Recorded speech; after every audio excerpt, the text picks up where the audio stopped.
So topical, back with another video. I'm Strange Wang. He is Nate. Today, in honor of John Wick 4, we're doing top 5 action movies of all time.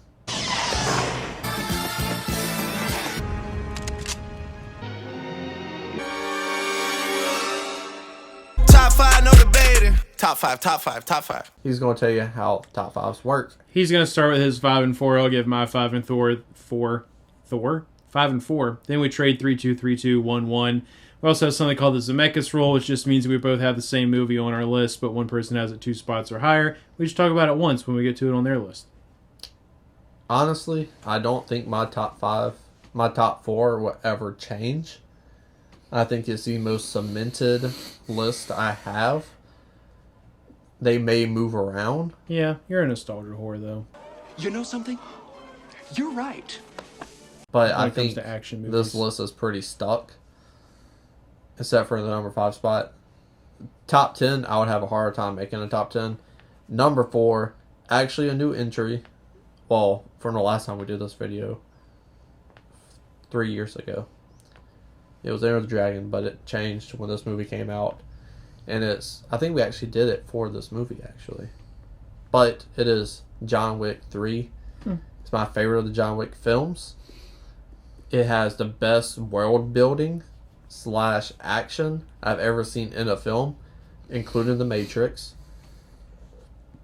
including Mad Max. I just think world building is such a difficult thing to put in a script and to have it mixed and blend in with action. Because you think of world build... English, motherfucker, do you speak it? World building movies, usually they're pretty slow. And John Wick 2 is Sure. slow. Yeah. But John Wick 3 doesn't stop on the world building, and it does expand on it even more. But when you think of those movies, you think of the first Lord of the Rings, kind of slow. First Harry Potter, kind of slow compared to the other ones. Star Wars even, kind of slow compared to the other ones. So, world building, such a hard thing to do. So, on a movie-making platform, it just takes so much talent and skill to pull this off. And it does it perfectly. And the action, the choreography of this movie is fucking mind-blowing. Like, if we're talking about choreography, it's the best choreography of action on my list. Yeah, for sure. Did not make your list, and I'm surprised. Did Jonathan Wick happen to make your list? No spoilers. I don't know! Number 4, Big Trouble in Little China. I absolutely love this movie. I think it works on so many other levels than just action. Because you had the small portion of the Americanized action through Kurt Russell's character, Jack Burton. You get the one-liners with him. You get the guns with him. But then you have this whole kung fu, fantasy, side action pieces throughout the movie. Like the big street alley fight scene. You get a lot of kung fu stuff, and then thunder and lightning and comes in, and they be fucking shit up along with Lopan with his giant fucking coke nails. What a fucking idol of mine. Greatest coke nails in film history. It's him, and then Grandpa, what's his name? Grandpa Joe from the original Charlie and Chocolate Factory. He has coke nails. Yeah, he does. But just the comedy they blend in with that, I think it's amazing. The action set pieces are built up to them. You anticipate them, not because, this movie's slow. It's like, okay, I'm learning about these characters. This character or that character's in danger. They're in a point in this movie. I don't know if they're going to make it out alive. So, from that aspect, them action set pieces are earned.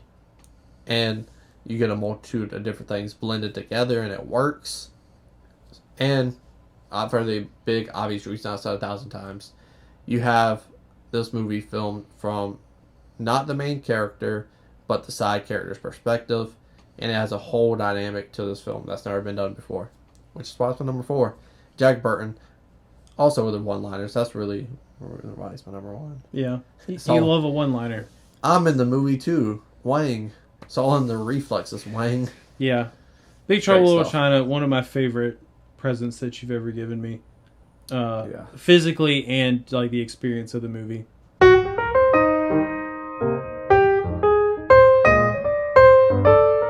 So my number 5 is going to be It Man. It Man is really, really good. It's got a great story.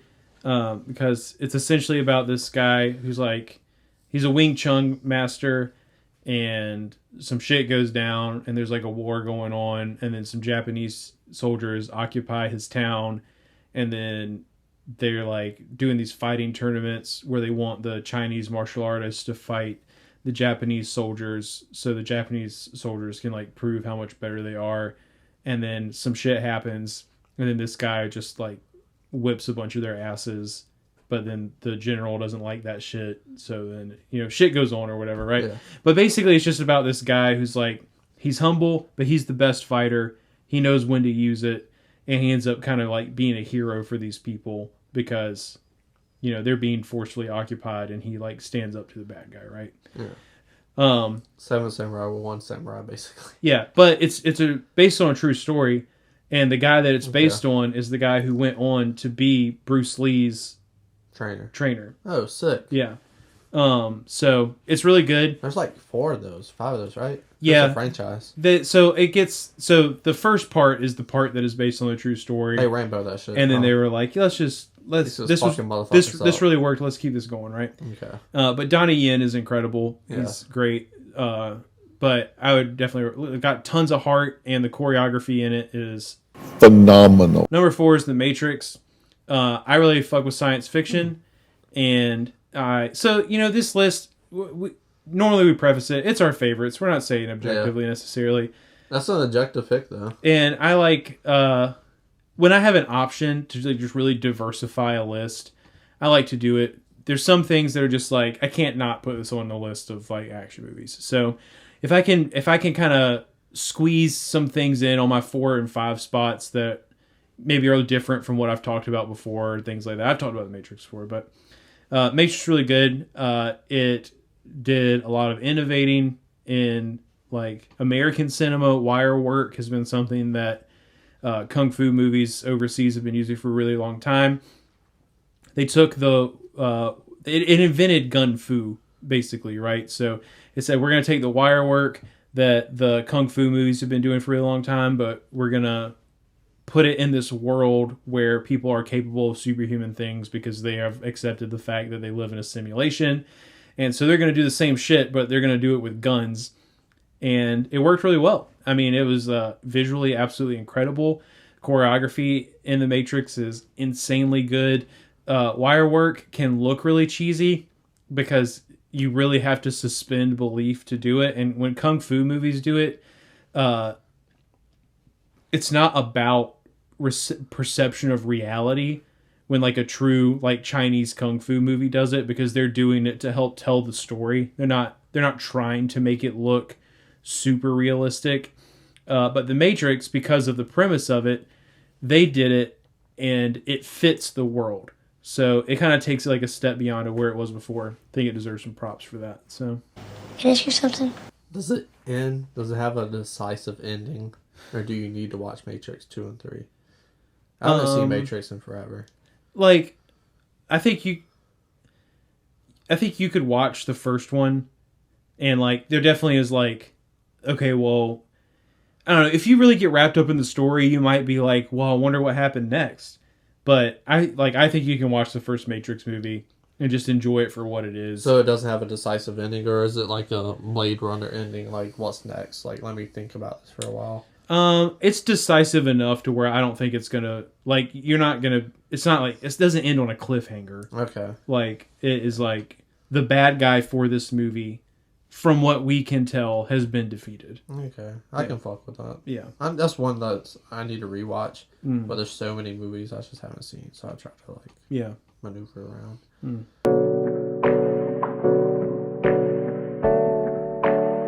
T2 is my number 3. Well, this is Zemeckis. God damn. Lethal Weapon's my number 2.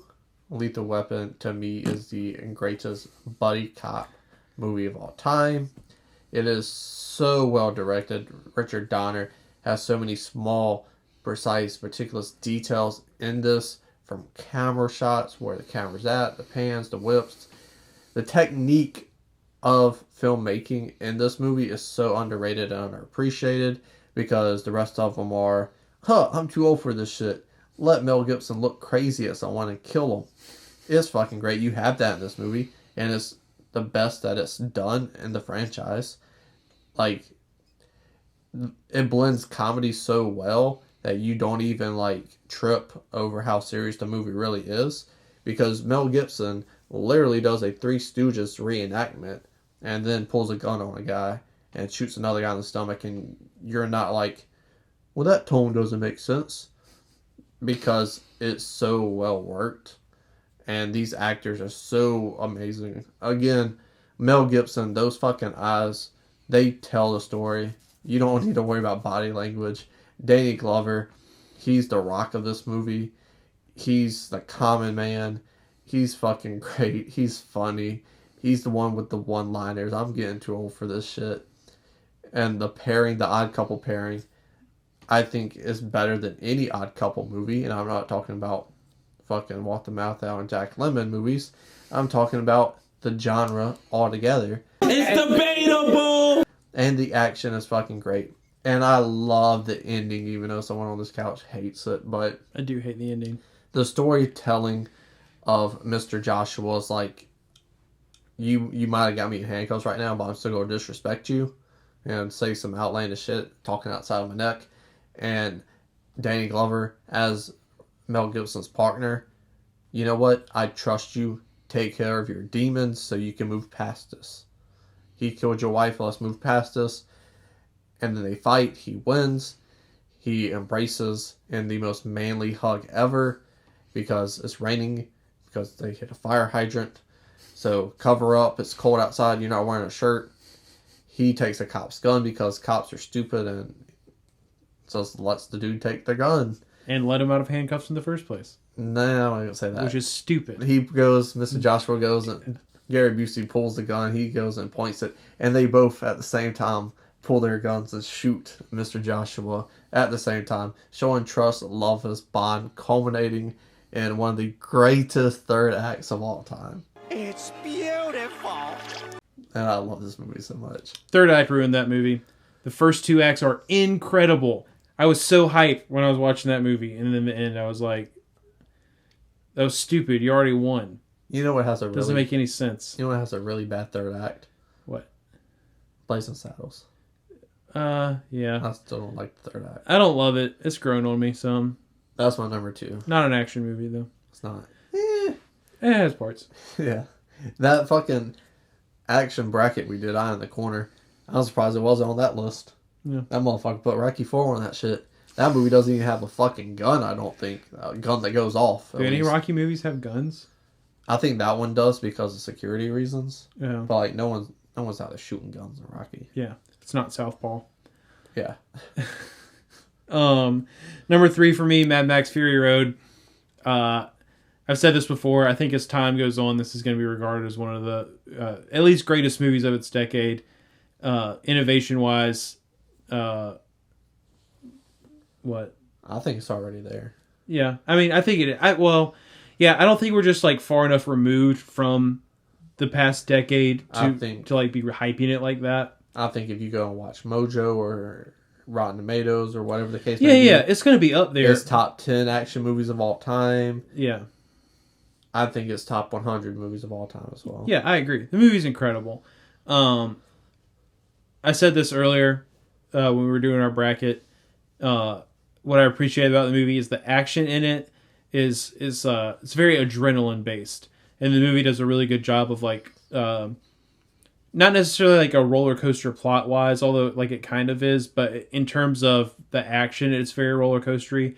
We're like it goes from 0 to 100, and then it drops from 100 to 30, and then it jumps back up to 100, and then it just immediately, like, there is no gradual build up. It's like everything seems fine, and then shit, it just hits the fan like spontaneously. It's like like I said before, it's like taking multiple shots of adrenaline after you just calm down after the last one.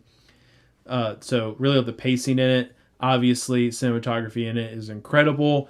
Mad Max, I think this is almost like he's the muscle of the group. Like Furiosa can handle herself, obviously she's a badass. I definitely don't think it's like to the extent of a Big Trouble in Little China, but Mad Max is kind of the sidekick. Yeah, in the story that we are following. Like, he's his own character. Like, because we have had other Mad Max movies, we kind of know that Max does some other shit. Yeah, he's a name value. But in terms of the story that Mad Max Fury Road is telling, he has just kind of gotten sucked into this because it is beneficial to him to like be partnering with them for the time. And we see that he has a little bit of a heart. But this is kind of another story where your main character is kind of the sidekick of the plot. And I never really thought about it like that until just now. Yeah. And He really interesting. fell into So, some deep shit. yeah, he really did. And so that's my number 3. My number 2 is the first John Wick. I freaking love this movie. I love genre movies that get me invested in the characters. So, like, if I'm watching Porn. if I'm watching a romantic comedy or a romance movie or a drama, or even just like an indie character study film, investment in character is really important, right? You have to have those in those kind of movies. You don't necessarily have to have character investment in an action movie, but it definitely helps. And they always give you like a little bit. Lethal Weapon. They give you enough backstory about these guys. They tie Mr. Joshua into the killing of homie's wife.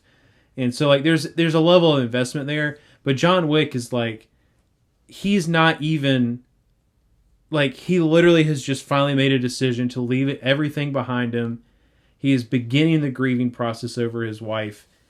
Like, he is so close to just being a normal dude and not have to worry about it. And then what happens. So the amount that I feel for John, like how much I want him to have a resolution to his story, like his motivation and everything, I just like, I love that. I just feel for that character. And on top of that, it has, like, it started the franchise that has shown us the best action choreography we have seen maybe ever. I mean, it is incredible. And it's not just the choreography, it's the way they shoot it. Like, the angles and, like, the frame and aspect ratio are all perfect enough where you can actually observe and watch this choreography play out. So, not only did they make really good choreography, you get to enjoy it. Unlike some other action franchises out there. So, I love this movie. I picked the first one. I think I'm with you. I think the third one is like maybe my favorite, but I just went ahead and picked the first one because it kicked it off. And honestly, over time, like, I think we've said this before. If John Wick 4, do you know if 4 is supposed to be the last one? Do you know? I think so. All right, well, let's just say it is. I believe so from the trailer. I tried to All right. not watch trailers, but I think he finally like hit the ceiling. Yeah, I can't. If 4 is not the last one, I can't imagine them going past 5. So, if 4 sticks the landing, which I don't see any reason for it not to, and if 5 is a thing and it happens, because they're doing the TV show. I don't think they're doing a TV show anymore. Oh, they canceled TV, whatever, right? Well, after homie died. Yeah, bummer. John Wick is probably, when it's all said and done and it's over, is probably like going to legitimately, deservingly be in the best franchise of all time conversation. Yeah. Like, not just action franchise, because honestly, I think it's going to have that on lock because your big ones all kind of went down the toilet the further they went on. So, well, the big ones never made consistent movies other than Lethal Weapon. And then once you get into other writers and shit, like, it dwindles. So you have Lethal Weapon switching it up throughout. Same cast, but switching it up to the back, behind the camera stuff switches up. What studio makes John Wick? Universal. That's what I thought. I hope when they are done with Universal, I think they literally take the rights to John Wick and fucking lock that shit in a vault forever. Do not sell that shit to anybody so they can try to make more. Like, just let it rest. Like, please, finally, just take something that was so good and just let it be good. But people like making money, so we'll see. But even if Keanu Reeves don't come back, I don't think it counts as John Wick franchise. Yeah, but like 20 years from now, I don't want like a John Wick reboot where, 40-something-year-old Miles Teller is playing John Wick now. Yeah, that's true. Well, I mean, he's in his 30s, so he'd be 50-something. But Yeah. But like Terminator 1, 2. Let's take a break to 04, 05. Oh shit, let's make some more. Doesn't work because all you have is Arnold. You don't even have Sarah Connor come back. Alien, even though it's not a pure action franchise, same thing. What else is on my list? Predator came back with Prey this year. Prey was good, again, but like, you switching up the members yeah. in front of the camera and behind the camera. Well, the star of Predator is the Predator, and you had a Predator, so I don't really give a shit. If Richard Donner and Shane Black wrote Predator 2, it would have been a better movie. And directed it. It would have been a better movie. Because the tone, which my number one is going to be Predator. That was your number 2, right? Yeah. Predator's my number 1. So you have this jungle, it seems very realistic. It seems like it's set in this real world, and then number 2 comes in, and it's like this like border post-apocalyptic, like modern big city, and it's like that doesn't feel like the same Earth that Predator was on. Like it seems like that movie just seems like it came out of left field for me personally, where I don't like it. Yeah. Because the first one is my favorite action movie of all time. I love it because you get Arnold Schwarzenegger. So it's going around murking motherfuckers in the very beginning. Hitting one-liners. If that was a knife in a guy and says, stick around. Like, the shit's fucking phenomenal. You got the fucking handshake. You got Dylan, you son of a bitch. The quotes in that movie is fucking insane. Directing, again, Richard Donner is... Fuck, I forgot his name. Meathead from All in the Family. What's his name? Who directed Princess Bride? That's the easier question for you. You don't know who directed Princess Bride? No, Rob something. Directed When Harry Met Sally. Reiner. Rob Reiner. Like, Richard Donner and Rob Reiner, the two most underrated directors of all time. Yeah, Rob Reiner is a very good director. Like, yeah. Richard Donner got fucking hits. He makes very good movies. Shane Black wrote an amazing script for this where we learn all the other commandos or army people, what you want to call them, in the very beginning with one scene of them going on a plane. And there's just being mid. One dude's reading a comic book, telling pervy jokes. We know who that guy is just based on this 5-minute sequence. Sonny, we know who he is, etc. And you just have them murk the fuck out of people in the beginning, which is fun. And then, what is that? There's a monster, a demon in this jungle. You're crazy. These people are skinned to death. We don't know what the Predator looks like. Another one where if my shirt looked like I'm a fucking Predator looking at me. You know what I'm saying? Yeah, it does actually. Another one where I watched where I was a little kid. And I was like, I like that big muscle guy. He's on the cover of this VHS. Let me put it in. I don't know what the Predator looks like until they know what the Predator looks like. So it was another one where it was just like, oh my god.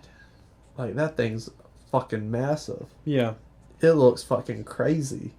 It's got the gauntlet with the fucking stabby Blades. things. Yeah, blades. Mm-hmm. So what the fuck is the blades? Yeah, Assassin's Creed motherfucker. Yeah.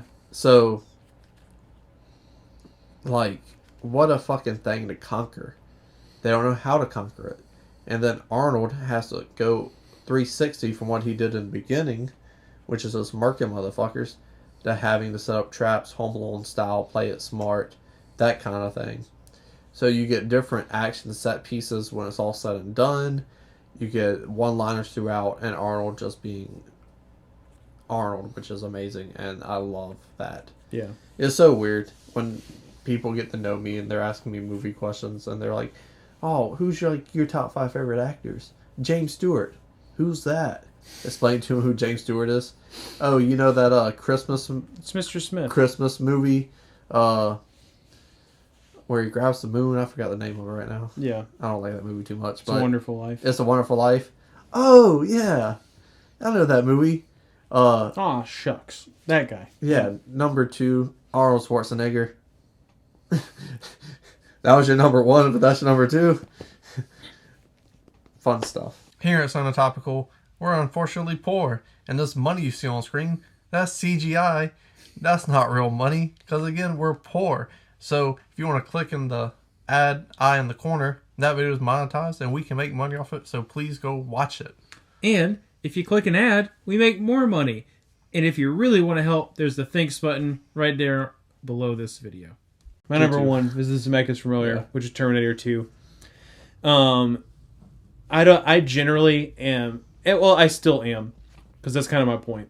I am adamantly against giving movies points for being the first to do something, for being particularly innovative, or anything like that.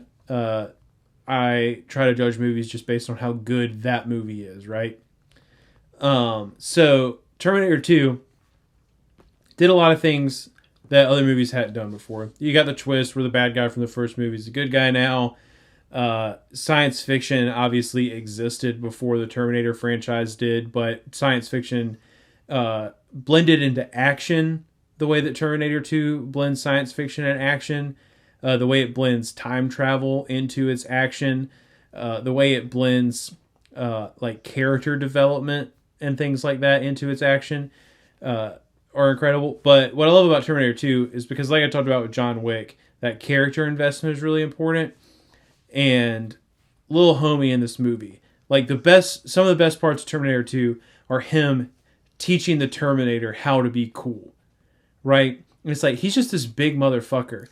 But he's there to protect him. So there's almost this air of like, well, I found him. He's with me. He's safe. So like, why not? You know? But that was dope. The first time I saw the T-1000 when I was a kid, I was like, holy shit. I did not know that was a thing that I could see in a movie. It was the coolest thing in the world to me.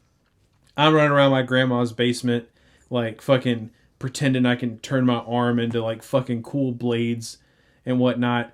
I am learning from talking to other people that I don't know when perception of like what is scary and what isn't like really starts to develop in a child's brain. But the first time I saw the T-1000 turn his arm into a blade and just like slowly slide it through homie in the kitchen or whatever, I was like, through the milk. That's fucking cool. Yeah. Like, it didn't scare me. Like, he was imposing and terrifying, but, like, that was just the coolest thing in the world to me. And so... I didn't have a different reaction to that, but I remember very vividly that I have a very vivid memory when it comes to watching this movie for the first time, because it was, like, one of those big movies that impacted me very young. Yeah. But I told that story on the bracket, so make sure you see that. But this story is... me jumping off of the bed and being pissed. Not scared, but pissed. He was like, damn, he's going to find him. He's going to find him. Damn, you were invested in that shit. Yeah, dude. I was fucking pissed. But it's like, you took, in the first Terminator, he's in this incredibly terrifying, imposing thing. It's almost more of a horror movie. Yeah. He's stalking Sarah Connor. It's Jaws. Like, he is this unstoppable force, right? And then in the second movie, he comes back. Yeah, we find out he's a good guy. But he was this unstoppable thing. What on earth could he... what is going to face him that could handle him? The fucking T-1000. So, you just up the ante on the bad guy so heavily. And then it's like, all the action in it is just, incredible. The CGI... it is what it is for the time being, but all the practical stuff... I think it still looks really good. All the practical stuff that's in the movie is incredibly well done. So it's just you blend the heart, it doesn't have a ton of heart built into it, but the heart that is in there is really dope. The friendship between John and the Terminator that kind of develops. You get the thumbs up at the end. you have this just like absolute struggle to find a way to beat the T-1000 that ends up working. But it's like the amount of times that like he gets shot, gets his face split open by a shotgun. Oh shit, he's got to be done now. Nope, still going. Like, it's just... What a sound that Yeah, was. I know, right? Just top to bottom, like, I don't think you can top it. Yeah. It's got every element that needs to be there for an action movie to be incredible. And, like, so, like, John Wick's my number 2. The reason it's, like, John Wick, you learn pretty early on in John Wick, it is going to take essentially a small army to stop this man. And even that might not be enough. Whereas in the Terminator, you have that tension of, can the hero beat this one singular bad thing? Yeah. Like, John Wick's enemy is the politics of his world. It's not any individual person. But you took the baddest motherfucker, found someone badder, and then let me go on this ride of these 3 trying to figure out how to stop it. And it's fucking awesome. Yeah. So for me, I find it interesting how you call it a friendship, where I see it as a father and son relationship, personally, because like your son is going to be hip to all the new things or like phrases and shit. So when he goes home and teaches dad the new cool handshake, that is remnants of that, in my opinion. But I think this might be stretching it to some. I think it's a really good movie that just happens to be an action movie. I dig that. On a lot of levels, James Cameron is a phenomenal filmmaker. He knows how to weave in multiple emotions, as you see in this film, with the tension. At times, I guess it could be scary to one. The action scenes, the heart, the thrillingness of deceit with Sarah Connor, the T-800's relationship in the very beginning, even when they're friends, it's more frenemies, and Arnold playing it perfectly because I have no emotions. Yeah. He is little, but big him reprogrammed me to listen to him. Yeah. So I don't care what you say, lady, without like caring, you know? So to me, it just works on so many different levels. The build of that movie, because they never really beat the T-1000. They narrowly escaped the T-1000 multiple times. Right. If he doesn't pick a Mack truck, Mm-hmm. the movie ends in 30 minutes. Yeah, that's true. Like, to have that cornered, and it's like, all right, we gotta beat this dude, or there's no escaping this time. So, from that on, I think it's one of the greatest movies of all time. Top 50. I would say top 50. And to me, it's the greatest action movie of all time, but it's not my favorite action movie of all time. But definitely deserve to be on this list. Both our lists for sure.